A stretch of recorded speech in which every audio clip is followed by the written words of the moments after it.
Welcome to my channel. इस video में हम अगेन बहुत ही इंटरेस्टिंग सा कंसेप्ट डिस्कस करने वाले हैं जो कि है the psychology of humour and its effect on wellbeing.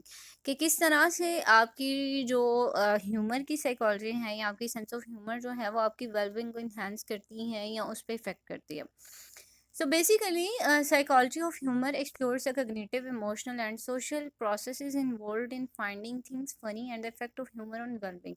So basically, psychology of humor क्या है कि आप वो cognitive process देख रहे होते हैं, आप emotional things देख रहे होते हैं, आप social process देख रहे होते हैं कि किस तरह से जो funny thing है या जो आपके laughter है या आपका जो humor है वो आपकी well-being पे किस तरह से इफेक्ट करता है, राइट? तो इसमें काफ़ी ज़्यादा चीज़ें हैं। सबसे पहले हम देखेंगे cognitive process, यानी कि ह्यूमर इंगेजेस और brains and enhances mental flexibility and creativity. अब देखें हमारी जो क्या प्रोसेस है कि कुछ लोग होते हैं जिनके चेहरे पे हमेशा खुशी होती है और हमेशा ह्यूमर ह्यूमर वे में हर चीज़ को बहुत फन लविंग वे में वो कर रहे होते हैं परफॉर्म। और कोई हमें उनके अंदर ऐसी नेगेटिव इमोशंस या हमें नहीं लग रहा होता कि इनको कोई एंग्जाइटी होगी या कोई फियर है या कुछ भी है, राइट? तो हमें वो लोग जो हैं वो अट्रैक्ट कर रहे होते हैं।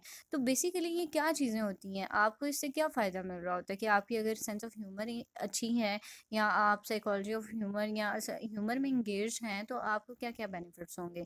तो कग्निटिव प्रोसेस में ऑब्वियसली सबसे पहले आपका जो ब्रेन है, ह्यूमर जो है वो आपके ब्रेन को इंगेज करेगा और आपकी मेंटल फ्लेक्सिबिलिटी और क्रिएटिविटी जो है वो इन्हांस करेगा। जितना आप ह्यूमर वे में लोगों के साथ इंटरेक्ट करेंगे उतनी आपकी जो मेंटल फ्लेक्सिबिलिटी है वो इंक्रीज होगी, आप क्रिएटिव होंगे। क्यों? क्योंकि आपको पता चलेगा कि अब ह्यूमर वे में आप कभी भी देखेंगे किसी पर्सन को जोक करते हुए तो आप देखेंगे वो बातों से बातें निकाल के और इतने शार्प रिस्पॉन्स करेगा तो ऑब्वियसली आप लोग हंसने लग जाओगे। तो ये बेसिकली माइंड पे डिपेंड करता है कि उनके अंदर ऐसी क्रिएटिविटी डेवलप हो जाती है, उनकी मेंटल फ्लेक्सिबिलिटी हो जाती है, ऐसी होती है। Next thing here is emotional regulation, यानी कि ह्यूमर प्रोवाइड्स टेम्पररी रिलीफ। यानी कि जब आप अपने आप को खुश रख रहे हो, लोगों के साथ हंस रहे हो, आप बातें कर रहे हो तो आपको क्या होगा, ऑब्वियसली आपके नेगेटिव इमोशन से आपको रिलीफ मिलेगा, आपका माइंड जो है वो बूस्टअप होगा, राइट? कि आप जितने भी नेगेटिव इमोशंस थे या जितनी भी आपके अंदर ये मूड बूस्टिंग केमिकल्स चल रहे थे वो सब कुछ रिलीज हो गए और अब फॉर अ वाइल आप जो है वो अपने आप को रिलैक्स फील करोगे और इन सब नेगेटिव इमोशन से दूर मतलब अपने आप को फील करोगे। सोशल बॉन्डिंग, यानी कि आप जितना लॉफर शेयर करोगे लोगों के साथ, जितना आप ह्यूमर वे में लोगों के साथ इंटरेक्ट करोगे उतने आपका कनेक्शन स्ट्रांग होंगे, उतने आपके रिलेशनशिप स्ट्रांग होंगे और उतने आपके जो कन्फ्लिक्ट्स या क्लैशेस चल रहे थे वो सारे रिड्यूस हो जाएंगे या ख़त्म हो जाएंगे, ठीक है? क्यों? क्योंकि आपको एक सोशल बॉन्ड बन रहा है लोगों के साथ, आप लोगों के साथ सोशली कनेक्ट हो रहे हो, राइट?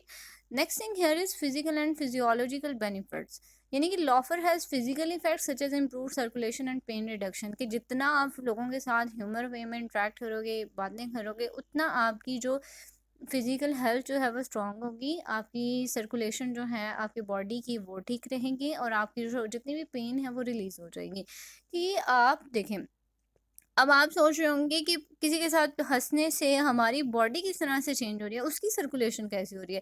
तो बेसिकली हमारी बॉडी के अंदर कुछ हार्मोन्स होते हैं जो कि हमारी ये सारी इमोशन से रिगार्डिंग होते हैं, राइट? तो जैसे हमारे इमोशन चेंज होते रहते हैं, हार्मोन्स भी चेंज होते रहते हैं और आपकी जो सर्कुलेशन जो है वो सारी मतलब हो रही होती है। नेक्स्ट थिंग स्ट्रेस रिडक्शन, की जितना आप अपने आप को ह्यूमर वे में रखोगे, जितना आप अपने आप को लॉफर्स में इंगेज रखोगे उतनी आपको रिलैक्सेशन मिलेगी और जो नेगेटिव फीलिंग्स थी उनसे आपको जो है वो थोड़ा सा रिलीफ मिलेगा। कॉग्निटिव अप्रेजल एंड रिजिलियंस, यानी कि ह्यूमर जो है वो आपको स्ट्रेसफुल सिचुएशन से निकालेगा और आपको इवन ये भी बताएगा कि आपने अपने आप को कैसे कॉप अप करना है इन स्ट्रेटजीज से, अपनी लाइफ के साथ जो भी एंग्जाइटी डिप्रेशन है उन सब से। Wellbeing and quality of life, obviously जब आपका ह्यूमर जो है आपके अंदर इतना सेंस ऑफ ह्यूमर होगा तो ऑब्वियसली आपकी लाइफ सेटिस्फेक्शन आएगी, आपकी लाइफ में हैप्पीनेस आएगी और आपकी मेंटल हेल्थ जो है वो भी बेटर होगी। तो ये सारी चीज़ें जो हैं वो आपकी वेलबींग पे इन्हांस कर रही होती हैं आपके ह्यूमर वे में, ठीक है? तो आई विल रिकमेंड कि आप अपनी लाइफ में जितना भी टाइम है उसको अच्छे से गुजारने की कोशिश करें, बजाय कि आप डिप्रेशन में चले जाएं, एंग्जाइटी में चले जाएं। और एक चीज़ जो है जिसके बारे में सोचते भी रहेंगे तो भी वो ठीक नहीं हो सकती, तो इसका कोई फ़ायदा नहीं है कि आप उसी चीज़ के बारे में सोचते रहें। तो इससे बेहतर ये है कि आप खुशियाँ बांटें, खुशियाँ शेयर करें और ख़ुद को भी खुश रखने की कोशिश करें। इवन मेरी अपनी लाइफ का ये एक्सपीरियंस है कि मैं जब भी स्ट्रेस में होती हूँ या मेरे साथ कोई भी एंग्जाइटी होती है या डिप्रेशन वगैरह होता है, तो मैं सबसे ज़्यादा हँसती ही तब हूँ। मतलब मैं बहुत ज़्यादा मतलब कोई इंसान मुझे देखेगा ना तो वो यही कहेगा कि तुम्हें खुशी किस चीज़ की है। और इवन दो मेरे अंदर एक बहुत ज़्यादा एक कन्फ्लिक्ट चल रहा है और मेरा माइंड जो है वो इस चीज़ को एक्सेप्ट नहीं कर पा रहा है, एक बहुत ट्रॉमेटिक सिचुएशन चल रही होती है, बट ऑन माई फेस वो स्माइल जो है वो बता रही होती है कि शायद मुझे किसी चीज़ की बहुत ज़्यादा खुशी है। So most of the time मेरे साथ ऐसा हुआ है कि जब भी मैं बहुत ज़्यादा डिप्रेशन में होती हूँ, इवन मेरी लाइफ में एक इंसिडेंट था जिसमें मैं बहुत ज़्यादा डिप्रेशन में थी और मैं उस दिन बहुत ज़्यादा हंसती थी। तो even my friends asked me कि तुम्हें किस चीज़ की खुशी है, आज तुम क्यों खुश हो। सो दे डिडंट नो कि एक्चुअली मेरे साथ हो क्या रहा है। सो अब वो जो था वो फेस जैसे मैंने अपने आप को हंस के और उनके साथ टाइम स्पेंड करके गुजारा, तो उस चीज़ ने जो एक स्ट्रेस थी, एक जो ट्रॉमा था, उसको काफ़ी हद तक रिलीज़ किया, उसको रिड्यूस किया।